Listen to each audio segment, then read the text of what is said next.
Welcome to this system IAS. हम लोग 71 BPSC का प्रिपरेशन कर रहे हैं माइंड मैप के थ्रू, जिसमें हम लोगों ने स्टार्ट किया है पॉलिटी से। ठीक है, पॉलिटी कंप्लीट हो चुकी है। उसके बाद एंसेंट इंडिया ये भी कंप्लीट हो चुकी है। उसके बाद मेडिवल इंडिया ये भी कंप्लीट हो चुकी है। उसके बाद हम लोगों ने स्टार्ट कर दिया है भैया पढ़ना मॉडर्न हिस्ट्री को। ठीक है, इसमें 2 लेक्चर कंप्लीट हो गया है। आज हम लोग पढ़ने वाले हैं लेक्चर नंबर 3, जिसमें देखेंगे रिवोल्ट ऑफ 1857। एक एक करके चीज़ों को कंप्लीट करते हैं। सबसे पहले देखते हैं what was the causes of 1857 revolt. सबसे पहला कॉज है पॉलिटिकल कॉज। ठीक है, पॉलिटिकल कॉज में डॉक्ट्राइन ऑफ लैप्स। ठीक है, अब ये डॉक्ट्राइन ऑफ लैप्स क्या है? तो डॉक्ट्राइन ऑफ लैप्स भैया वो डॉक्ट्राइन था जिसमें ये कहा ब्रिटिश ने कि अगर किसी भी राजा का जिनकी मृत्यु हो गई, अगर उसका कोई नेचुरल हेयर नहीं है, ठीक है, नेचुरली पैदा हुआ वंश नहीं है, तो वो एरिया ऑटोमेटिक ब्रिटिश के अंदर में लैप्स कर जाएगा। ठीक है, यही था doctrine of lapse, introduce by the Lord Dalhousie. एक सवाल बनेगा कि लॉर्ड डलहौजी ने इंट्रोड्यूस किया था। This policy annexed Indian state whose ruler dead without natural heir. ठीक है, जैसे सतारा, झांसी और अदर्स। झांसी के बारे में अभी हम लोग डिटेल में पढ़ेंगे। तो ये था कहानी किसकी भैया? डॉक्ट्राइन ऑफ लैप्स की। सब्सिडरी अलायंस देखते हैं। सब्सिडरी अलायंस भी एक पॉलिटिकल कॉज है, introduce by the Lord Wellesley. ठीक है, अब ये सब्सिडरी अलायंस क्या है? सब्सिडरी अलायंस ये है कि ये अगर प्रिंसली स्टेट है, ठीक है, तो यहाँ पे ब्रिटिश आएगा और कहेगा देखिए सर, आप जो आर्मी रखे हैं ना, इसमें ताकत नहीं है, आप अपनी आर्मी को बंद कीजिए। हम आपको आर्मी प्रोवाइड करेंगे, आपको प्रोटेक्ट करेंगे इनेमी से। इसके बदले में आपको पैसा देना पड़ेगा, ठीक है, वेल देना पड़ेगा, ताकि हम अपने आर्मी को मेंटेन कर सकें। सिंपल सी बात है, ज़्यादा कुछ नहीं है। ठीक है, introduced by the Lord Wellesley, under which British soldiers protect the Indian ruler from their enemy, in return the ruler has to pay money. ठीक है, अगर मूवी देख लो लगान तो और क्लियर हो जाएगा पिक्चर। सिंपल सी कहानी है, ठीक है, ज़्यादा कुछ नहीं है। Annexation of Awadh.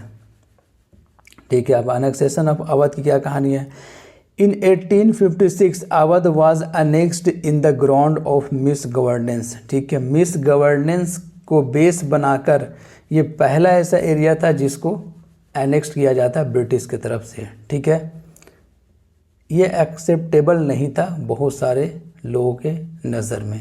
ठीक है, इसलिए अवध को जो एनेक्स किया गया, क्या भैया रीज़न बताया गया कि मिस गवर्नेंस है वहाँ पे, इसलिए हम एनेक्स कर लिए। ठीक है, और इकोनॉमिक कॉज के बारे में पढ़ते हैं। हैवी टैक्सेशन, आपको ये बात पता है। डिस्ट्रक्शन ऑफ हैंडीक्राफ्ट, ये भी बात पता है। British import destroy traditional industries. ठीक है, resulted into unemployment and poverty. ठीक है, इतना सारा आप डंप करते जा रहे हैं सामान को। ठीक है, वहाँ का जो लोकल हैंडीक्राफ्ट है वो ख़त्म होते चला जा रहा है, और जो इसका स्किल्ड पर्सन है उसको तो जॉब मिल नहीं रहा है, तो अनएम्प्लॉयमेंट इंक्रीज़ होगा, पैसा नहीं रहेगा, पॉवर्टी इंक्रीज़ होगा। सिंपल सी बात है।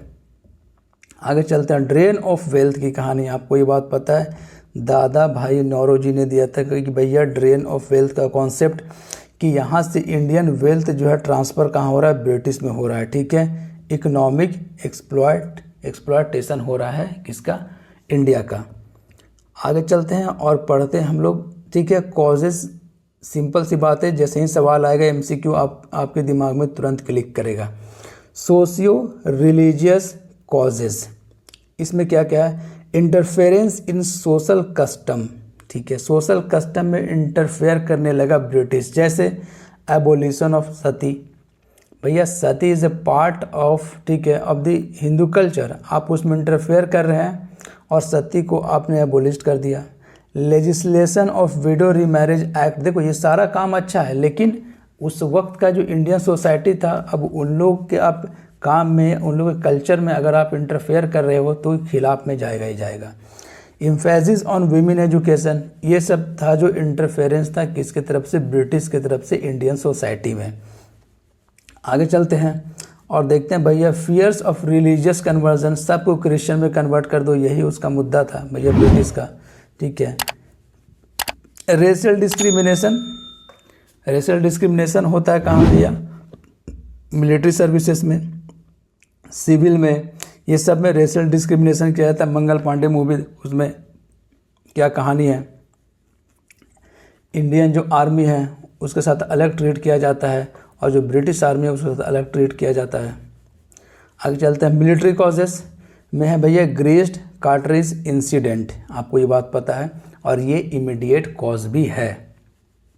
Introduction of Enfield rifle, cartridge rumour to be greased with cow and pig, fat of ended both, ठीक है। किसका किसका फैट, काउ का और पिग का, offended both Hindu and Muslim. Simple सी बात है, ज़्यादा कुछ नहीं है, बात आपको पता है। यहीं से सारा कहानी शुरू होता है। मंगल पांडे की कहानी जो है, इन मार्च 1857 मंगल Pandey a sipahi at Barrackpore attacked his British officers and was hang later on, ठीक है। अटैक तो कर देता है, बाद में जो है मंगल पांडे को फांसी दे दी जाती है। The revolt started in Meerut on 10th May 1857 when Indian sepoys mutinied and marched to Delhi declaring Bahadur Shah Zafar as Emperor of India। भैया दिल्ली में इन लोग एंट्री कर जाता है और बहादुर शाह जफर को इम्पेरर ऑफ इंडिया घोषित कर देता है, ठीक है। सारा मुद्दा जो है यहीं से गर्मा गया। अब एक एक करके एरिया वाइज देखते हैं कौन कौन लीडर था और क्या क्या रिजल्ट निकला। सबसे पहले पढ़ते हैं दिल्ली के बारे में। तो बहादुर शाह जफर को आपको पता है कि भैया सिंबॉलिक हेड बना दिया जाता है। जनरल बख्त खान का नाम याद रखना, जो दिल्ली की तरफ से लड़ा था ब्रिटिश से, ठीक है। ये सिर्फ सलाह रहा था किसका, बहादुर शाह जफर का। An able leader mobilize the military troops from Bareilly to Delhi, ठीक है। ब्रिटिश की तरफ से कौन है भैया, जनरल जॉन निकोलसन, हडसन लेन अभी तक है भैया दिल्ली में। उसके बाद कर्नल कैंपबेल। तो हडसन का कहानी यह है कि अरेस्टेड बहादुर शाह जफर को अरेस्ट करता है, ठीक है। एंड एग्जाइल टू रंगून, और रंगून भेज दिया जाता है उनको, वहीं रंगून में ही मृत्यु हो जाती है बहादुर शाह जफर की। तो जनरल बख्त खान, ये इम्पोर्टेंट है, आपको याद रखना है, लड़ा था ब्रिटिश के तरफ, ब्रिटिश के खिलाफ, ठीक है, यानी कि ब्रिटिश से लड़ा था। और ब्रिटिश की तरफ से कौन था भैया, जॉन निकोलसन, हडसन और कैंपबेल, ठीक है। आगे चलते हैं, कानपुर के बारे में पढ़ते हैं। कानपुर एंड नाना साहब। देखो कानपुर और नाना साहब एक साथ लिखने का रीज़न ये है कि मैच द कॉलम में जैसे ही आएगा आपको तुरंत दिमाग में क्लिक करेगा भैया कि कानपुर की तरफ से कौन था, तो भैया नाना साहब थे। तो 3 लीडर थे, नाना साहब, तात्या टोपे और अजीमुल्ला खान। ये 3 लीडर लड़े थे, ठीक है। कहाँ से, कानपुर से। ये नाना साहब का कहानी कि the adopted son of Bajirao second led the revolt. तो रिवोल्ट को लेड कौन करता है, नाना साहब, ठीक है, कानपुर वाले एरिया में। ब्रिटिश की तरफ से कौन है, जनरल हगविलर, जो कि डिफेंड करता है कानपुर को। जनरल हैवलॉक रिकैप्चर कानपुर, और सर कॉलिन कैंपबेल जब आता है तो फाइनली सप्रेस कर देता है, ठीक है। आगे चलते हैं, रिजल्ट क्या है। रिजल्ट ये निकला कि Kanpur recapture by the British, simple सी बात है, रिकैप्चर कर लिया। नाना साहेब फ्लेड टू नेपाल, और तात्या टोपे को क्या भैया, कैप्चर्ड एंड हैंग्ड। तो तात्या टोपे को कैप्चर कर लिया गया ब्रिटिश के द्वारा और हैंग कर दिया जाता है, लेकिन नाना साहब भाग जाते हैं नेपाल, ठीक है। आगे चलते हैं और हम लोग पढ़ते हैं झांसी की रानी के बारे में, ठीक है। अब झांसी की रानी की क्या कहानी है, एक एक करके चीज़ों को कंप्लीट करते हैं। सबसे पहले ये देखते हैं भैया, one of the greatest leader of 1857 revolt, ये बात आपको पता है। She was born as a Manikarnika, Manikarnika इनका नाम होता है जब वो पैदा होती है, तो ठीक है। और Manu in the town of the Banaras, Banaras में पैदा होती है 1828 में, ठीक है। सिंपल सा, मणिकरण बोलो या मनु बोलो, 1828 में, ठीक है, बॉर्न होती है। कहाँ, बनारस में। She was married to Gangadhar Rao, ठीक है। उसके बाद क्या कहानी किया, first son dead after the few days of his birth. जन्म लेने के कुछ दिन बाद ही इसका बेटा जो है वो इंतकाल कर जाता है भाई, ठीक है। अब वो क्या करेगी, she later adopted a son whom British refuse to accept as an inheritor. तो ब्रिटिश क्यों ही एक्सेप्ट करेगा, लॉजिक है क्यों, क्योंकि वो पहले ही डॉक्ट्राइन ऑफ लैप्स लेकर आया है भैया, इसी वजह से तो लेकर आया था कि अगर उसका बाप मर गया और उसका कोई नेचुरल हियर नहीं है तो वो एरिया ऑटोमेटिक ब्रिटिश के अंदर में चला जाएगा, लैप्स कर जाएगा उसके एरिया में, ठीक है। ये था कॉन्सेप्ट डॉक्ट्राइन ऑफ लैप्स का। आगे चलते हैं। Resulted into dispute and finally revolt, fight jointly with the Tatya Tope, finally she die while fighting bravely in June 1858 at Gwalior. Gwalior में लड़ते हुए जो है मारी जाती है ये, ठीक है। इम्पोर्टेंट ये याद रखना होगा भैया, सर हग रोज़ ब्रिटिश की तरफ से कमांडर होता है ये, यहाँ से सवाल आता है, ठीक है, क्योंकि झांसी की रानी से लड़ा था ये। Led the campaign in central India, Rani Lakshmibai martyred. Simple सी बात है, आगे चलते हैं। ये आपको याद क्या रखना है, सर हग रोज़, ठीक है, क्वेश्चन आएगा 100%। आगे चलते हैं। बिहार, आरा एंड कुंवर सिंह के बारे में देखते हैं। The revolt in Arrah was led by 80 years old man Kunwar Singh, ठीक है, कहाँ का, जगदीशपुर का। 80 साल का इंसान जो है लेड कर रहा है रिवोल्ट को जगदीशपुर वाले एरिया में, ठीक है, आरा में। He was able to free parts of Bihar and extended his support to rebels in Kanpur में भी और लखनऊ में भी। जब वहाँ से रिटर्न होने लगता है, ही डेड इन अप्रैल 1858, ये डेट इंपॉर्टेंट है, याद रखना, ठीक है। When he was returning back, actually में हैंड जो है उनका इंजर्ड हो जाता है, जिसकी वजह से रिटर्निंग के टाइम में उनका जो है इंतकाल हो जाता है अप्रैल 1858 में।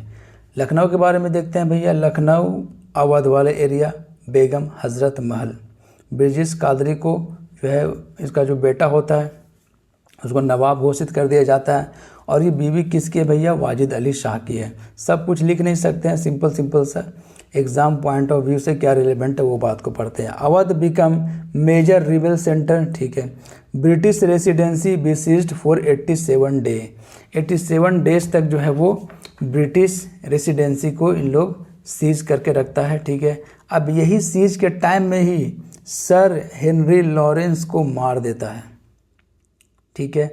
हैवलॉक एंड ऑल्ट्राम आता उसके बाद। Sir Colin Campbell finally recapture, ठीक है। सबका नाम याद रखने की ज़रूरत नहीं, लेकिन ये मारा गया था तो आपको याद रखना है कि भाई सर हेनरी लॉरेंस को मार दिया जाता है at the time of this seized. 87 दिन तक जो है सीज करके रखते हैं इन लोग ब्रिटिश रेसिडेंसी को, ठीक है। सर कॉलिन कैम्पबेल फाइनली रिकैप्चर्स बेगम हज़रत महल, फ्लेट टू नेपाल, सब नेपाली भाग रहा है, ठीक है। बरेली एंड खान बहादुर देखते हैं, ठीक है। Bareilly and Khan Bahadur. Khan Bahadur was farmer rural of Rohilkhand वाला एरिया, ठीक है, या बरेली वाला एरिया, बोलो दोनों बात एक ही है। He formed his own parallel government in Bareilly in 1857। British की तरफ से कौन था भैया, कॉलिन कैम्पबेल। आपको याद रखना है क्या क्या, एक तो आपको ये लीडर का नाम याद रखना है खान बहादुर, और ब्रिटिश की तरफ से कौन थे भैया, कैम्पबेल। और एक एक्स्ट्रा जो क्वेश्चन बन जाता है कि formed own parallel government in Bareilly, भाई खान बहादुर। आगे चलते हैं। सब finally suppressed and executed by the British, जो है एग्जीक्यूट कर देता है उनको। अच्छा, फैज़ाबाद एंड मौलवी अहमदुल्ला के बारे में पढ़ते हैं। सिंपल सा मैच द कॉलम यही का कि इधर भैया एरिया दिया हुआ रहेगा, इधर लीडर का नाम दिया हुआ रहेगा, ऐसे ही याद कर लो सीधा सीधी। फैज़ाबाद मौलवी Ahmadullah, British commander killed him in 1858, ठीक है। Known for uniting Hindu and मुस्लिम के लिए जाने जाते हैं, कौन भैया, मौलवी अहमदुल्ला। आगे चलते हैं और इम्पोर्टेंट पॉइंट को देखते हैं भैया। लॉर्ड कैनिंग जो थे उस वक्त गवर्नर जनरल थे 1857 के रिवोल्ट के टाइम में, सीधा सवाल आता है। और ये प्राइम मिनिस्टर थे, ठीक है, कौन, पाल्मर्स्टन, ठीक है, was the prime minister of Britain eight the time of the revolt of 1857, ठीक है, पाल्मर्स्टन, ठीक है। रिजल्ट क्या निकला इसका, रिजल्ट ये निकला कि भैया Queen Victoria proclamation of 1858 marked the end of the company rule and beginning of the British Raj. ठीक है, ब्रिटिश राज का जो है आगाज़ होता है इसके बाद, और कंप्लीटली जो है एंड कर दिया जाता है EIC को। ठीक है, आगे देखते हैं बुक्स एंड ऑथर। कुछ 1857 के रिवोल्ट पे लिखा हुआ है, उसको देख लेते हैं, इंपॉर्टेंट है, एग्जाम में आता है। ठीक है, द ग्रेट रिबेलियन कौन लिखा है भैया? अशोक मेहता। हम लोग रिवाइज कर लें इसलिए जो है जल्दी जल्दी चल रहे हैं। ठीक है, अगर सब कुछ डिटेल में पढ़ने लगेंगे तो 4-5 लेक्चर चाहिए इसके लिए। ग्रेट रिबेलियन, ठीक है, Ashok Mehta. First war of independence आपको पता है, VD सावरकर। 1857 सिंपल 1857, ठीक है, SN सेन। सिपाही म्यूटिनी RC मजुमदार, ठीक है, RC मजुमदार ने क्या कहा था भैया? इन लोग म्यूटिनी किया है। The cause of Indian revolt sir Syed Ahmad Khan. तो 1 2 3 4 5 इंपॉर्टेंट है जो याद रखना आपको भैया। The great rebellion Ashok Mehta ने लिखा था। First war of independence VD Savarkar ने लिखा है। 1857 SN सेन ने लिखा है। सिपाही म्यूटिनी RC मजुमदार ने लिखा है। The cause of Indian revolt किसने लिखा है? सर सैयद अहमद ख़ान ने लिखा है। ठीक है, अब ये लेक्चर नंबर 3 जो है कंप्लीट हो गया। हम लोग मिलते हैं लेक्चर नंबर 4 में, जिसमें हम लोग पढ़ेंगे ठीक सोशो रिलीजियस रिफॉर्म के बारे में। ठीक है, जितना हो सकता है वीडियो को शेयर कीजिए अगर आपके पास टाइम है तो। ठीक है, और चैनल को सब्सक्राइब कीजिए और बेल आइकन को प्रेस कर लीजिए। ठीक है, लाइक करने में कुछ आपका तो नुकसान है नहीं, आप लाइक कर सकते हैं वीडियो को। ठीक है, और कमेंट आप कीजिए कि आपको लेक्चर कैसा लग रहा है भैया। ठीक है, सिंपल से हम लोग रिवीजन कर रहे हैं, हर एक चीज़ को डिटेल में नहीं पढ़ रहे हैं। ठीक है, एग्ज़ाम पॉइंट ऑफ व्यू से जो भी रिलेवेंट है एक ही पेज में कोशिश करते हैं 1 से 2 पेज में उसको सिमुलेट कर दें, ताकि आसानी से दिमाग में चला जाए, और उसके बाद जब 13 सितंबर को एग्ज़ाम हो तो सवाल बन जाए। ठीक है, मिलते हैं हम लोग नेक्स्ट लेक्चर में। Best of luck for your exam.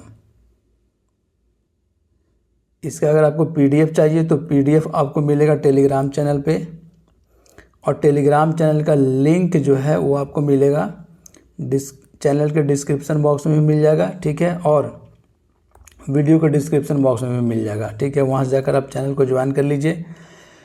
ठीक है, वहाँ पे अभी तक जितना भी लेक्चर हुआ है वो सारा लेक्चर का PDF वहाँ पे पड़ा हुआ है। ठीक है, आराम से आप डाउनलोड करके पढ़ सकते हैं।